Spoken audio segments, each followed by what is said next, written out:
While 2020 was a remarkable year for everyone, Virginia farmers dealt with an old nemesis: excessive moisture. In addition to seeing one of the warmest years on record in the Old Dominion, several localities received record-breaking rainfall, and rainfall statewide was above average. For instance, 62.65 inches of rain fell in Roanoke last year, the most ever recorded. Farmers in the Richmond area saw the third highest level of precipitation in the books. Farmers in Southside Virginia said the trouble started last spring and just got worse. We had significant amounts of rainfall in both May and June, specifically the third week of May and the third week of June. It rained pretty much all week, both those weeks of each month, which is not good for any crop, but tobacco especially has to develop a strong root system early on and to survive the summer, and it doesn't like too much water too fast. So obviously, in a perfect world, we prefer June to be dry and July to be wet, but we had the exact opposite this year. Coupled with right at planting, we had a frost the second week in May, which we later found out at the end of the season was more detrimental than we thought to begin with. The late freeze in March kind of slowed field work up, slowed crops up that were already in the field. The organic produce we put in the field around April the 1st.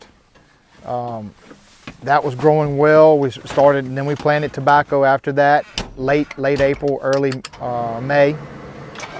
Everything was growing well, and then we got to June. In June, the second week of June, I believe, we had about a week of rain, solid. And so with the organic produce in the field, the cabbage especially, cabbage grows from the inside out. And it grew so fast in that week that a lot of it burst and split. And so that's not marketable. So I lost probably 3,000 pounds to the acre of organic cabbage in the field due to the excessive rain from that 1 week. It's easy to see how excess rain can damage crops, but growers say weather extremes can affect an entire crop season and beyond. We get into late June, it turns dry. And it got dry, and normally with that, tobacco is starting to fill out, starting to come in the top in July. And so we started to have to irrigate, at least in my area. Some other areas weren't as dry. We had to irrigate for about two weeks or so. Then it started raining again. And that was helpful for the tobacco, but say my neighbor that I partner with Old Dominion Organic Farms, he had squash in the field. Well, all that excessive rain brought on disease in the field, and he lost a lot of his squash production. Also with that dry spell and then the wet spell, I believe it hurt the quality of the tobacco that we had in the field. A lot of growers had fields where some spots in the field were still green at harvest, and other spots were ripe and yellow like you wanted it to be, overripe. The soybeans kind of hit the magic window. That dry weather didn't really hurt them because they didn't really start putting on pods and beans until August. So that was great for them. Of course, wheat, we got out the field, did have a lull in trying to get wheat out the field. And when it was rain early on in June, had some not struggling, but, a few days and wet weeks and dealing with wet land, trying to get soybeans in the field after wheat, planted after wheat. And then obviously with my sweet corn and stuff, I had to water some of that because that was in July. Farmers are used to adapting to weather, but many say 2020 was unusually rough on their yields. The Virginia corn crop shrank 5% from 2019 to 2020, while soybean production increased 24% thanks to good growing conditions later in the season. Tobacco production declined a bit from the previous year, while cotton yields did better than expected. In other years, livestock producers have suffered when it turned too dry. And tobacco's harvested and sold by the pound. We had those 2 weeks I referenced in May and June, and then coupled with 3 weeks of extremely hot and dry weather in late July, which with a weak root system from the beginning, it couldn't handle all that stress.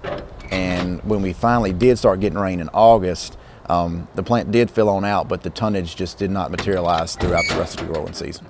The cattle so far this year have had a lot of grass to graze. They haven't been eating as much hay. I still am anticipating maybe we're going to get a cold spell come through, and it's going to be a harsh stretch of winter. But as of now, it's been fairly mild on the cattle in the fields, you know, grazing, and we've been feeding hay. We bale about 3,500 bales of fescue mixed grass through the year, and some years we fed it all, and some years we have some left over.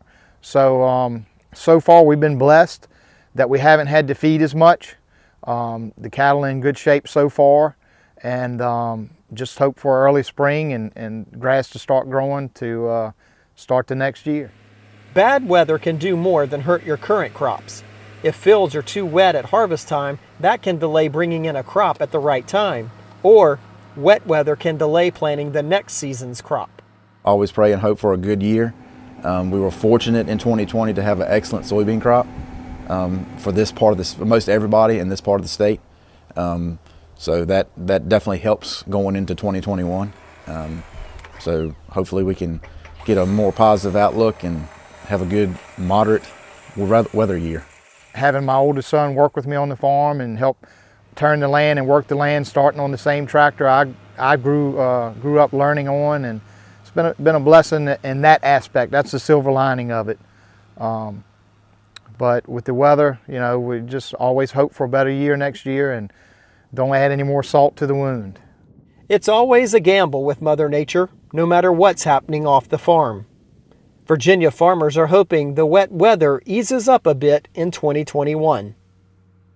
I'm Ricky Gibson reporting.